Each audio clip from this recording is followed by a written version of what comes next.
So you were just telling me off air that you first started playing the guitar when you were 11 years old. Yep. Just tinkering around, and then here you are in a radio station, right? Yeah, it's crazy how that happened. It's still wild to me. It wasn't even my guitar; it was my sister's guitar, and I Yeah. just picked it up and started noodling around on it. And Yeah. here we are, 11 Yeah. years later. No, yeah, 10 years later. Yeah. So tell us a little about yourself. Obviously, you love music. You like to write music. What else is in Oscar's world?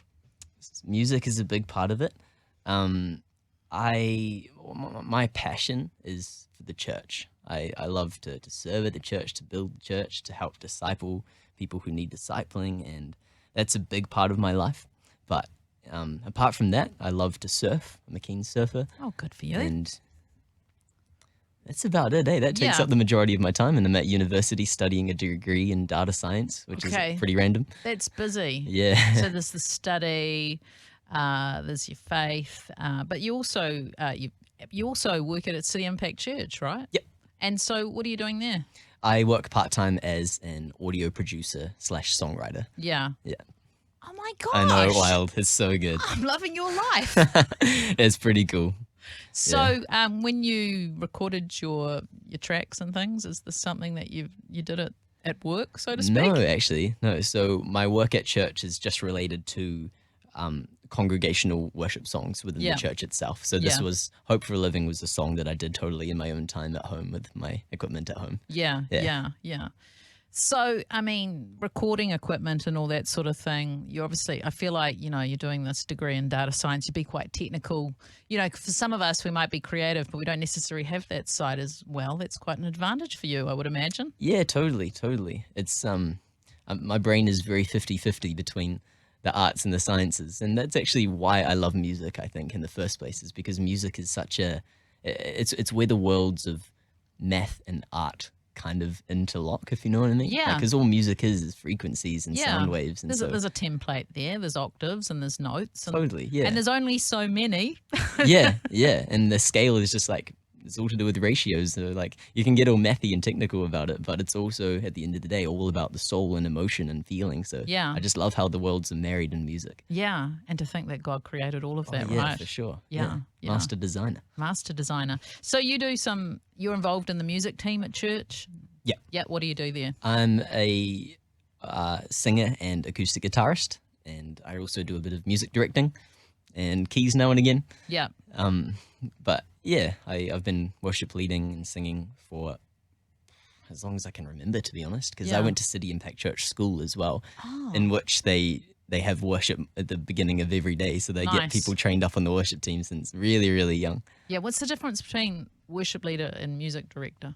So the music director is not singing out front, so they're talking into a microphone, which everyone on stage can hear through Is that when their you've got in-ear your monitors. little earpiece? Yeah, I've yeah. always looked at that. I mean, I've done worship and stuff in the past, but we didn't have those Right. ear things. Yeah. Does that kind of throw you off? Oh, if you're not used to it, it totally throws people off. Even still, you're not supposed to, but I tend to take one of mine out.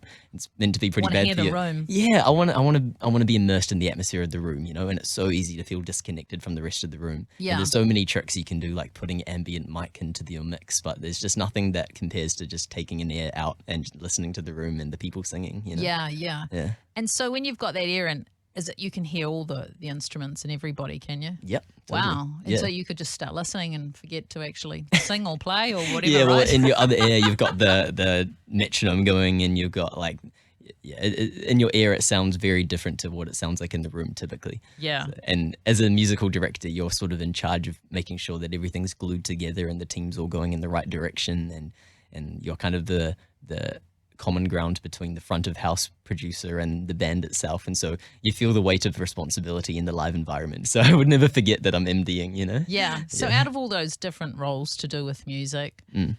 worshipping, songwriting, singing, playing guitar, music directing, is there any part of it that really just like, oh, this is the bit that lights me up the most?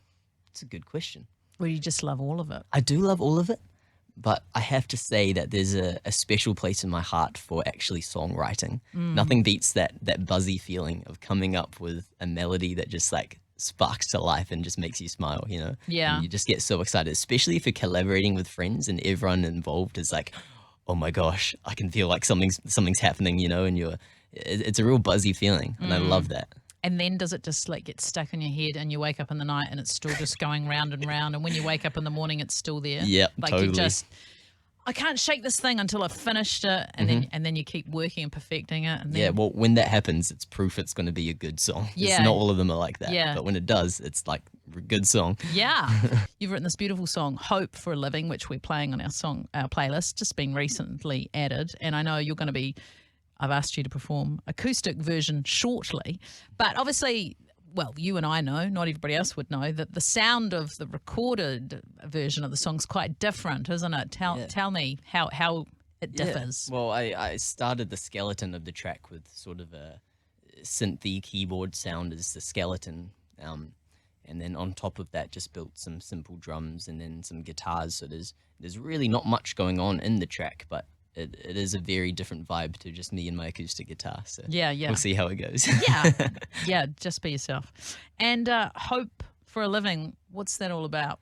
Yeah, so when I wrote this song, I was in a really good place with hope, you know, but that wasn't always the case. And when I was growing up through my intermediate years, I was a really anxious person. I was really insecure, and I had a lot of troubles, and I was stuck in all of a lot of different kinds of sin as well. And what really, you know, turned that around for me was a revelation of the fact that hope is not just for eternity, but the hope that Jesus offers is for the life that we're in now. And it wasn't until I started taking that seriously and, you know, meditating on scriptures such as be anxious for nothing, but through prayer, you know? And Yeah. so I took that really seriously, be anxious for nothing. And God just revealed his goodness to me as I sought him wholeheartedly in prayer. And he turned my life around. And now I'm confident in my identity in Christ. And I don't feel any of those things, and I'm not stuck in any of those things anymore, and that's all to the glory of God. And so this is where that song comes from, that hope is my living, you know, Yeah, because for right now. we want to enjoy the here and now, right? Absolutely. I mean, you know, you won't be going home to Jesus for a long time, I would imagine, and neither will I. I mean, none of us know, right? Yeah. But it's interesting that you say that, because I can actually remember being about 13 and feeling the same way, and that's pretty normal, I think, right? Yeah, totally. A big change in your life. Yeah. And it's kind of a sad thought. You've just reminded me of it. I remember sitting at my bedroom window and looking out the window and thinking, oh, I can't wait till Jesus comes back, because this church I went to back in the day, that's all they used to talk about. Right. Whereas you're talking about something which I very much identify with, is that God is here with us now, and Yes. God inhabits the praises of his people. Yes. And this is his world, and he's not turning his back and going, oh, no, just we'll wait till you come up here and then we'll have a party. Like, let heaven touch earth now, right? Absolutely. Let your kingdom come. Yes. Let your will be done. Yes. And like, let's have a good life here and now. It doesn't mean that things aren't going to be difficult, but, you know, it also said that he came to give life and life abundant, right? Exactly. So if we're not having that, are we being ripped off in some way? Yeah, well, I don't think that we're living with the full promise that we are promised through Christ. Yeah. That is basically the Abrahamic blessing that you know, all the promises are yes and amen through Christ. And so I believe that we can partake in that. Yeah, and I mean, just to sort of counteract that, you know, Yeah. you won't know, but I've got a podcast called Where Do You Find God? We just released the 100th episode yesterday. And there was a gentleman on there that I interviewed, I think it was earlier this year, and he lives with tetraplegia. So he was a pastor, he was riding his bike out in the redwood forests, hit a tree, and now he lives in a wheelchair. And honestly, I've never met a more positive person in my life. Oh, that's so Like, he has bad days, because of course you would. Yeah. But somehow in that, the life that he's living, he's able to enter into hope for a living, that he's got things in his life. He works, he actually does supervision for people who do counselling, he still speaks, still very, very capable. Okay, he can't get out in the redwood forest on his mountain bike, but he can get out there in his wheelchair. You know? Yeah, absolutely. I think, you know, the valley of the shadow of death is still there, and you know, but the thing is, as we go through it, he's with us, and so we have hope despite these things. Yeah. Yeah. Thank you so much for coming in today and Thank you for having me. It's been awesome. having a chin wag, sharing some tunes. And if I asked you again, would you come back?